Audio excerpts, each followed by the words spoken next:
This guy right here, absolutely spitting and right on the money. Why? Because they suck. They cannot do anything right. Everything they touch, they destroy. It's not just that they can't do anything right. It's that they, pardon my language, they fuck everything up. Yep, as of course, that was a couple years ago, as of course that guy's in government, and many people are accusing him of effing it up, as of course we now have a bombshell Dan Bongino response to Congressman Thomas Massie, which I think is absolutely worth talking about, as it highlights some of the chaos and disarray behind the scenes when it comes to the J6 story that is unraveling to some, as there are a lot of different anomalies to the official version of events. There's a lot of weird type of behavior by the federal government then and also now, as right now Kyle Seraphin is even coming out and saying that he misses Christopher Wray, the guy who weaponized the DOJ against right-wingers, parent-teacher school conference attendees, Catholics, and pro-life activists. All of this is, of course, he's being very facetious here, as there's a lot of finger-pointing, a lot of accusations. Who is right? Who is wrong? What in the world is really going on here? Well, we're going to be talking about that and a lot more all here on this independent media broadcast. And if you appreciate these type of videos, subscribe, click the notification button. We greatly appreciate all the time that you spend with us. Now, listen, let's just be honest with ourselves. The reputation of Bongino and Kash Patel has been tarnished, especially after the latest Epstein saga, which continues on. And it is the kind of forever open wound of this administration, which we warned about and told people, listen, you got to nip this in the butt right away. You got to deal with this. You don't understand the consequences and ramifications. Covering the story for 15 years. It is one of the reasons why there's now a bunch of skepticism against people who were previously very trusted, very liked, very adored by the same people that are now criticizing them. As it's not just interpersonal type of drama here, as Kyle Seraphin said, at least Christopher Wray, quote, lied with some dignity, as there is new circumstantial alleged information highlighting how potentially a Capitol police officer was the one that was the J6 pipe bomber, who allegedly now also works at the CIA. Now, there's also a lot of frustration because a lot of people voted for justice and accountability, and they said, listen, Trump is actually going to rein in the deep state, hold them accountable for all the nefarious, horrible actions that they committed against us. And when it comes to the criminal acts that were done during the coup years, which violated people's personal liberties, their own bodies, nothing's really done with that. When it comes to J6, there are referrals, there's finger wagging, there's letters to Congress. And that's it. And people are like, yo, hold on. Joe Biden pardoned the J6 committee because there was a lot of fire. When there's fire, there's smoke. And it's pretty clear that what happened was extremely egregious on January 6th, whether it's the Fed involvement, whether it's this pipe bomb still not being solved here, which is extremely weird, extremely just worrisome. And now the question kind of remains in the back of a lot of people's minds, is this government complicit with the crimes that they committed against them, or are they too incompetent to actually do something about it? Either way you cut it, it's like, ugh. Yeah, they just can't do anything because the people within these institutions are preventing them from actually doing anything accountable. And they're incompetent, and they don't have control of the ship, and they're just symbols that are pointless. That's theory one. Press number one if you believe that in the comment section. Two, it's like, oh, they were reined in. They said, look, we got all these private images of you. We got your private text messages. Look at the weird stuff you're looking at. This adult website. That's interesting. Yeah. Listen, buddy, you're going to be a part of this criminal cabal and criminal organization, and we're going to do some criminal stuff together, and you're going to like it. And then they're like, yeah, we like it. Yay, criminals. We're criminals now. We got power. That's theory number two. There's a third theory. We'll get into that at the end of this video. But A lot of people believe that that's either one of the two theories of what's going on here, right? There's no other way to explain what happened with Epstein. No proof accountability. Like, where's Maha? Why is Maha being kneecapped? Why is Maha being prevented from going after a lot of people that have, in the big industries, committed criminal actions against the American people? Right? Who's really calling the shots here? And why are those shots being called in a way where everyone's kind of just left frustrated and bewildered? And it's like, okay, you're either criminals or you're incompetent. As, of course, Mike Engelman points out, more than 700 J6ers have been arrested by the end of 2021 under Joe Biden's regime. So far in 2025, Pam Bondi hasn't arrested anyone for the J6 Fedsurrection, as the statute of limitation expires in just 8 short weeks. That's an important aspect here in all of this, as we had journalists from The Blaze doing absolutely incredible work, and a lot of people connected the dots and have pinpointed a Capitol police officer that they believe allegedly committed the laying of the pipe bomb outside of DNC headquarters. Now, there's a lot of other kind of circumstantial accusations with individuals allegedly going to work for the CIA. Allegedly, it is determined that there's a 94% forensics match to this woman that also is alleged to be the one to have fired the shots first with less lethal munitions at the J6 crowd, which created a stir, which created a lot of the controversy, which created a lot of the infighting. Now, this is important here because a lot of people, and this is what people are saying, they're saying this was one of the Capitol Police officers that the night before laid the pipe bomb outside of DNC headquarters where Kamala Harris was going to be. And this was the plot that we saw. Oh, there was a pipe bomb. Oh, and the right wingers. It was Donald Trump. It was the Patriot Boys, or it was all that. And it was nonstop, like fear mongering. And the left wing ate it up. The left wing media and the establishment media were like, look how horrible Trump is. We got to censor him. He can't be even mentioned. You can't even play his speeches on YouTube. And there was a time where the president of the United States, along with his biggest surrogates and supporters, couldn't even speak online. People forget that. Right? You forget how wild censorship was when even alternative social media platforms that Trump were on were being cut off by Amazon. Servers were being cut off from preventing the president of the United States from speaking to you. You highlighted and played a speech on YouTube of him. YouTube's like, what are you doing? What are you doing, bro? Yeah, we're not just demonetizing it. We're unlisting this video. What are you doing? We're deleting it. You want us to delete your channel? Play it again. Come on. Play it again. And I'm like, whoa! I can't even play his rebuttal. He has no voice, which is crazy. And they're like, yeah, they're pipe bombers. They're Fedsurrectionists. They wanted to destroy the Capitol, and it's worse than 9/11 and worse than Pearl Harbor. They're going to blow up Kamala Harris. And I'm like, what are you talking about? That narrative, all right, needs to be unraveled. Now, is this person exactly responsible for it? I don't know. But you know who does know? Probably the deputy director of the FBI that just now went scorched earth at Congressman Thomas Massie. And again, everyone's attacking Thomas Massie on the right, which is a big misuse of resources, in my own personal opinion. There's a lot of other bigger fish to fry on the left that are far more dangerous and radicalized. But anyway, that's just a big mistake everyone's making. But Dan Bongino just responded on social media in what a lot of people respond to as screeching.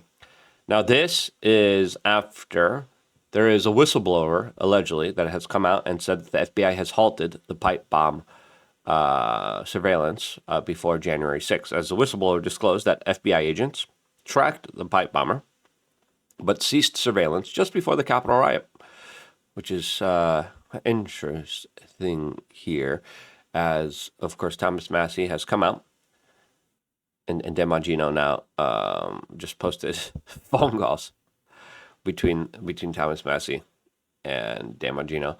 But Thomas Massie came out 16 years ago and says, I received this troubling letter from the attorney representing the most recent FBI whistleblower regarding the J6 pipe bomb investigation. Just a reminder to Cash, in case this letter is warranted, federal law prevents retaliation against whistleblowers, as he's insinuating that there might be some retaliation. Dan Bongino responded and posted this. Now, before going into that response and going into all the kind of deep, kind of insane response to all of this, just really quickly, we wanted to remind you about thebestpoliticalshirts.com. You can get the shirt that I'm wearing right now that says, regulate your government, not your neighbor. You could probably get it by typing my keyboard is all messed up. Sorry, regulate. Yep. You just type in regulate into the best political shirts, and then it pops right up just for $29 for the long sleeve, cheaper for the short sleeve. And again, you want the women's t-shirts, you search for it here. You want tank tops, you search for it here. You want hats. We got a whole bunch of different options. We just launched 2 different shirts as well that are pretty funny and hilarious. I really like this one. Personally, myself, I'm going to be rocking this one. Very loud and proud here. And then we have this one that says "ill government." So if you like these type of shirts and you like to spark up conversations and you like to, of course, be who you actually are, check out thebestpoliticalshirts.com. It's a great way of meeting people, great way of sussing people out, which should have been done a lot more before we pointed a lot of these people to government. I'll just leave it at that. But anyway, let's get back right to it. All right. So Bongino responded in a very long text message saying, Congressman Massie, when Director Patel and I entered on duty in our leadership positions in the FBI, we had our hands full. But we were happy to be part of the president's team, and we still are. Despite the multitude of challenges we faced, one of our first initiatives was to aggressively pursue a new strategy to investigate the J6 pipe bomb terror attack. We brought in a new personnel to take a look at the case. We flew in police officers and detectives working as TFOs, task force officers, to review FBI work. We conducted multiple internal reviews, held countless in-person and SVTC meetings with investigations team members. We dramatically increased investigation resources, and we increased the public award for information in case to utilize crowdsourced leads. This is only a small sample of the work that FBI personnel and leadership team has put into critical investigation. When I spoke with you yesterday, a little after 8 a.m., screenshots attached, I offered you an in-person brief on our work. We spoke for 10 minutes. I called you back a bit after 7:30 p.m. Eastern to again make that offer. You didn't answer and have yet to call me back. Despite this, you continue to imply that the director and I are targeting investigators in this case. This is disgusting. This is what Thomas Massie says that he received a letter on. He published a letter, and then he released it everywhere. Now, listen, if I'm Thomas Massie, I got the FBI being like, come on in, we'll show you what we're working on. I'm like, where's my lawyer? Personally. Not that you have anything to hide, but you just got to be descriptive. But I'd be like, okay, show me what you got. Let's actually delve into this. Because there might be something else happening behind the scenes that Dan Bongino's trying to tell him. And this is the third possibility here, not just 1 and 2, of what's really going on here. All right? So, listen, if I'm Thomas Massie, I'm like, okay, let's go. Show me. Give me the information. Give me the data. What's really going on here? Because, again, there's so many anomalies. And there's so many questions that we still do not know exactly what's going on. Bongino goes on. This is disgusting, even by the low standards many have for politicians. You know my number, and you're free to call me anytime, but it's easier to tweet and throw BS bombs. Yes, our leadership team will be meeting with the FBI team members today, and we will avail them with all of the whistleblower resources they need to disclose any evidence of malfeasance in the prior administration. Good. Quote, and we will ask about threads that may have gone unpulled under prior leadership because we are passionate about solving this case. But a week of near 24-hour work on recent open source leads in the case has yet to produce a breakthrough. I think he should be more clear here. Is he talking about this particular allegation against this particular person? Is that what he's talking about? He should. And again, I think he's insinuating it. But again, I hate this insinuation. Just be clear with it. Recent open source leads. They don't have yet a breakthrough. Look, I think they're talking about that. And some of the media reporting regarding prior person of interest is grossly inaccurate and serves only to mislead the public.